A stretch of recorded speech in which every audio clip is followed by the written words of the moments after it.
नमस्कार दोस्तों, welcome back to child care with Ayurveda.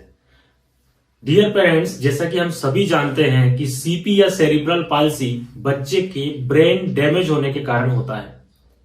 अधिकतर केसेस में जन्म के समय जो बच्चे रोते नहीं हैं तो उनके दिमाग में ऑक्सीजन की कमी हो जाती है और बच्चे को सीपी या सेरिब्रल पाल्सी हो जाता है, जिसमें कि बच्चे बैठ नहीं पाते, चल नहीं पाते, अपनी एक्टिविटीज नहीं कर पाते हैं।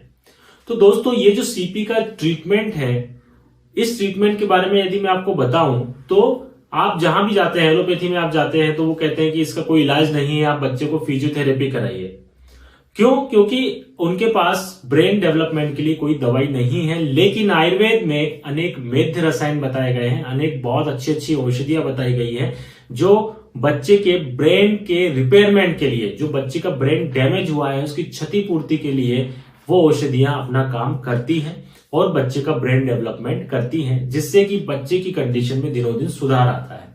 तो दोस्तों, आप अपना समय बर्बाद ना करें। मैं आपसे यही रिक्वेस्ट करूंगा कि आप अपने बच्चों को लेकर इधर उधर परेशान ना हो और सीधे सीधे आप आयुर्वेदिक चाइल्ड स्पेशलिस्ट से कंसल्ट करें और बच्चे का एक आयुर्वेदिक ट्रीटमेंट शुरू करें। क्योंकि जितना अर्ली एज में आप ट्रीटमेंट लेंगे उतनी जल्दी और उतनी ज्यादा से ज्यादा बच्चे की रिकवरी होगी, और जितना आप लेट होते जाएंगे, जितना बच्चा बड़ा होता जाएगा, रिकवरी में उतना ही टाइम लगेगा और रिकवरी कम हो जाएगी। तो ऐसा क्यों होता है? क्योंकि हम सभी जानते हैं कि 5 साल तक जो होता है बच्चे का दिमाग 90% ब्रेन डेवलप हो चुका होता है। तो हम उसके पहले यदि कोशिश करते हैं, आयुर्वेदिक ट्रीटमेंट प्लान करते हैं, तो बच्चे के लिए बहुत ही अच्छा होगा। मैं यदि आपसे बात करूं कि एक सीपी के बच्चे का कंप्लीट ट्रीटमेंट प्रोटोकॉल क्या होगा, तो उसके लिए मैं 3 चीजें आपके सामने बोलूंगा। सबसे पहले आप आयुर्वेदिक मेडिसिन शुरू करिए।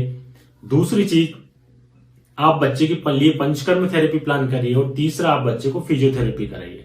ये तीनों चीजें यदि आप साथ में कंप्लीट ट्रीटमेंट प्रोटोकॉल के रूप में लेकर चलते हैं तो बच्चे के लिए बहुत अच्छा होता है और बच्चे की रिकवरी फास्ट होती है। तो दोस्तों, इस बात का ध्यान रखें कि बिल्कुल समय बर्बाद ना करें, क्योंकि आप जितनी जगह परेशान होंगे, समय बर्बाद करेंगे, बच्चा बड़ा होता जाएगा, वो चीज अच्छी नहीं है। इसलिए आयुर्वेद पे कंसल्ट करिए, आयुर्वेदिक चाइल्ड स्पेशलिस्ट को दिखाइए और जल्दी से जल्दी सीपी बच्चों का ट्रीटमेंट प्लान शुरू करिए। जय हिंद।